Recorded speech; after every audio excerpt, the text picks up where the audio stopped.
আরজি করের ঘটনায় উত্তাল গোটা দেশ। বিভিন্ন হাসপাতালে চলছে বিক্ষোভ কর্মসূচি, অবস্থান কর্মসূচি। শুধু রাজ্য নয়, রাজ্যের বাইরেও কিন্তু এই চিত্র দেখা গিয়েছে। বিভিন্ন জায়গা থেকে ডাক্তার, নার্স, স্বাস্থ্যকর্মী সহ সাধারণ মানুষ পথে নেমেছেন আরজি করের ঘটনায়। আমরা এ বিষয়ে বিস্তারিত আলোচনা করব। এই মুহূর্তে আমার সঙ্গে লাইভ জুড়েছেন আমার সহকর্মী সত্যজিৎ পাল।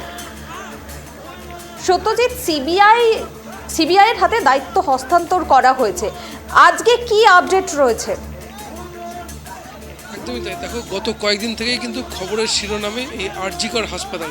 তার কারণ আমরা জানি এক চিকিৎসা পড়ুয়া তিনি কিন্তু ধর্ষণ এবং খুন হয়েছেন, এমনই কিন্তু অভিযোগ, যার ফলে কিন্তু যে তদন্ত চলছে, প্রাথমিকভাবে পুলিশ তদন্ত শুরু করে 7 জনের সিট গঠন করা হয়। এরপরেও আমরা গতকাল দেখেছি যে সিট গঠন করা হয়েছে তার সদস্য সংখ্যা ছিল 150। অর্থাৎ তদন্তে কিন্তু অগ্রগতি বাড়ানোর চেষ্টা করছিল কলকাতা পুলিশ। পাশাপাশি রাজ্যের মুখ্যমন্ত্রী তিনিও কিন্তু নির্যাতিতার বাড়িতে গিয়েছিলেন এবং সেখানে তিনি কিন্তু 7 দিন সময় দিয়েছিলেন কলকাতা পুলিশকে, এবং সিবিআইয়ের হাতে নইলে ক্ষমতা তদন্ত হস্তান্তর করবেন এমনই কিন্তু ইঙ্গিত দিয়েছিলেন। কিন্তু গতকাল আমরা দেখলাম কলকাতা হাইকোর্ট কিন্তু এ বিষয়ে স্পষ্ট রায় দিয়েছে এবং তদন্তভার সিবিআইকে তুলে দেওয়ার নির্দেশ দিয়েছে। আজ সকাল 10টার মধ্যেই কেস ডায়েরি এবং তদন্তের যাবতীয় নথিপত্র কিন্তু সিবিআইয়ের হাতে তুলে দেওয়ার কিন্তু নির্দেশ দিয়েছে কলকাতা হাইকোর্ট। এরপরেই কিন্তু তদন্ত শুরু করে কলকাতা সিবিআই। আমরা দেখেছি সকালবেলায় সিবিআইয়ের বিভিন্ন আধিকারিকরা, পাশাপাশি ফরেনসিক ডিপার্টমেন্টের টিমও কিন্তু কলকাতায় আসে এবং তারা কিন্তু ইতিমধ্যে তদন্ত শুরু করেছে। তুমি জানো, এই ঘটনার মূল অভিযুক্ত যদি বলি, অভিযুক্ত হিসেবে যাকে গ্রেপ্তার করা হয়েছে সঞ্জয় রায়, তাকে কিন্তু তার শারীরিক পরীক্ষার জন্য তাকে প্রথমে কমান্ড হসপিটালে নিয়ে যাওয়া হয়, কিন্তু কমান্ড হসপিটাল কিন্তু এই তার শারীরিক পরীক্ষা করতে অস্বীকার করে। তার কারণ আদালতের অর্ডার তারা কিন্তু দাবি করে। এরপর তাকে নিয়ে আসা হয় বিআর সিং হাসপাতালে। সেখানে তো শারীরিক চিকিৎসার পরীক্ষা নিরীক্ষার চেষ্টা চলছে। কিন্তু সবচেয়ে যেটা গুরুত্বপূর্ণ, যে এই যে গত কয়েকদিন আগে এই ঘটনা, একমাত্র সঞ্জয় ছাড়া কিন্তু অন্য কোনো অভিযুক্ত গ্রেপ্তার করা হয়নি।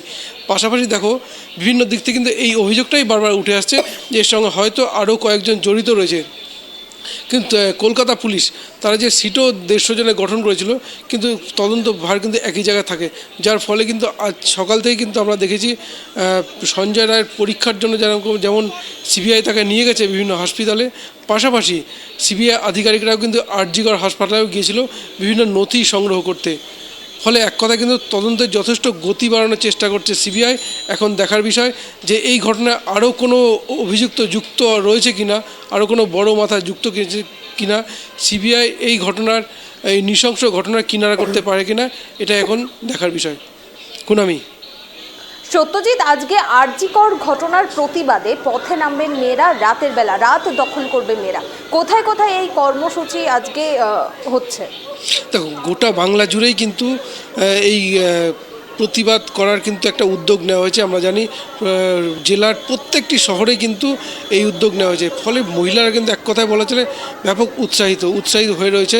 কারণ আমরা বারবার যেই ঘটনা দেখছি যে রাতের দখল নেবে মহিলা। তুমি জানো, আগামীকাল 15ই আগস্ট, অর্থাৎ ভারতবর্ষের স্বাধীনতা দিবস, ঠিক তার আগের দিন দেখো রাত্রিবেলা মহিলাদের এই যে প্রতিবাদ, এক কথা কিন্তু নজর কাড়া প্রতিবাদ। তার কারণটা একটাই, এই আরজি কর কাণ্ড। ফলে মহিলাদের এই যে সংঘবদ্ধ হওয়া, এই যে প্রতিবাদে সামিল হওয়া, এটা কিন্তু বাংলার শুধু প্রতিবাদী ক্ষেত্রে, একটা রাজনীতির ক্ষেত্রেও কিন্তু অত্যন্ত গুরুত্বপূর্ণ হতে চলেছে। তার কারণ এইভাবে মহিলাদের সংঘবদ্ধভাবে দিনের বেলা আমরা দেখেছি বিভিন্ন মহিলা সংগঠন বলো বা বিভিন্ন রাজনৈতিক দলের মহিলা সংগঠন, তারা কিন্তু আন্দোলন করেছেন, কিন্তু স্বতঃস্ফূর্তভাবে কোনো রাজনৈতিক দলের রং নয়, কোনো রাজনৈতিক দলের মতাদর্শ নয়, শুধুমাত্র প্রতিবাদ হিসেবে বিভিন্ন দলমত নির্বিশেষে সমস্ত স্তরের মানুষেরা কিন্তু এই উদ্যোগটা নিয়েছেন, যার কিন্তু গোটা রাজ্যে কিন্তু ব্যাপক সাড়া ফেলেছে। পাশাপাশি আরেকটা জিনিস, যেহেতু মহিলারা বেরোবেন, নিরাপত্তা বিষয়টি কিন্তু অত্যন্ত গুরুত্বপূর্ণ। আর সেই কারণেই কলকাতা পুলিশ তো বটেই, রাজ্যের বিভিন্ন জেলার পুলিশ আধিকারিকরাও কিন্তু এই নিরাপত্তা বিষয়টি খতিয়ে দেখার জন্য কিন্তু নানান পদক্ষেপ গ্রহণ করছেন। ফলে আজকের এই যে মহিলাদের কর্মসূচি, সেটা শান্তিপূর্ণভাবে হোক, এটাই স্বাভাবিক। কারণ যেহেতু এই আন্দোলনটা কিন্তু আরজি কর কাণ্ড নেই, ফলে পুলিশ আধিকারিকরা তারাও সক্রিয় শান্তিপূর্ণ সমাবেশ করা, এই মহিলাদের প্রতিবাদে এই যে রাস্তা দখলের যেটা উদ্যোগ নেওয়া হয়েছে, সফল করার পাশাপাশি তুমি দেখো এই যে মহিলা কত সংখ্যক মহিলারা আসবেন তা কিন্তু এখনও নিশ্চিত নয়। ফলে আজকের রাতটি কিন্তু অত্যন্ত গুরুত্বপূর্ণ বাংলার ক্ষেত্রে। একদমই সত্যজিৎ, আজকের রাত অত্যন্ত গুরুত্বপূর্ণ, কেননা বিভিন্ন বয়সের মেয়েরা আজ পথে নামবেন, বিভিন্ন শহরে এই ঘটনার প্রতিবাদ তারা জানাবেন। স্বাভাবিকভাবেই নিরাপত্তার একটা প্রশ্ন কিন্তু উঠে আসছে, যেহেতু সমস্ত মেয়েরা এই প্রতিবাদে সামিল হতে চাইছেন, সেক্ষেত্রে পুলিশ প্রশাসনের পক্ষ থেকে কি আলাদা কোনো নিরাপত্তার ব্যবস্থা থাকবে? না, অবশ্যই, যেহেতু আজকে মহিলারা নামছেন পথে, সুতরাং নিরাপত্তা বিষয়টি অত্যন্ত গুরুত্বপূর্ণ, আর এটা স্পর্শকাতরও বটে। আর সেই কারণেই আমরা দেখেছি সকালবেলায় কিন্তু কলকাতা পুলিশ এই নিয়ে কিন্তু বৈঠক করেছে, দফায় দফায় বৈঠক করেছে, এবং নিরাপত্তা যাতে সুনিশ্চিত করা হয়। শুধু কলকাতা নয়, রাজ্যের বিভিন্ন জেলায় বিভিন্ন শহরে যেখানে মহিলারা আন্দোলনে নামবেন, রাস্তা দখল কর্মসূচিতে নামবেন, তাদের নিরাপত্তা যাতে সুনিশ্চিত করা হয় সেই নিয়ে কিন্তু রাজ্যের বিভিন্ন থানার পুলিশ কিন্তু ইতিমধ্যে কিন্তু নানান পদক্ষেপ গ্রহণ করেছেন, এবং তারা যে এই শান্তিপূর্ণভাবেই এটা করানোর ব্যবস্থা করবেন তা কিন্তু তাদের চেষ্টা দেখে কিন্তু বারবার বলা যায়। এই কারণে কিন্তু যে উদ্যোগটা নেওয়া হয়েছে, বারবার কিন্তু এই দফায় দফায় বৈঠক চলছে এই নিরাপত্তা সুনিশ্চিত করার জন্য। কুনামি, ধন্যবাদ সত্যজিৎ, সঙ্গে থাকো। আপনাদের আবারও একবার জানিয়ে রাখবো, গোটা রাজ্যের পাশাপাশি কিন্তু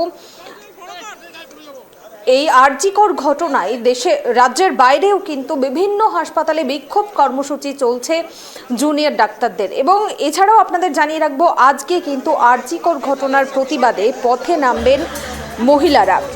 রাতের রাস্তায় যাতে মহিলারা নিরাপদে যাতায়াত করতে পারেন তা নিশ্চিত করতেই এই জমায়েত। এই জমায়েতে কোনো রাজনীতির রং লাগাতে চান না প্রতিবাদীরা। রাত 11টা থেকে রাস্তায় নামার কথা মহিলাদের। সোশ্যাল মিডিয়ায় অনেকেই সামিল হওয়ার কথা জানিয়েছেন। তাদের যাতায়াতের কথা ভেবে এবার অতিরিক্ত কিন্তু মেট্রো চালানোর কথাও ঘোষণা করেছে কলকাতা মেট্রো।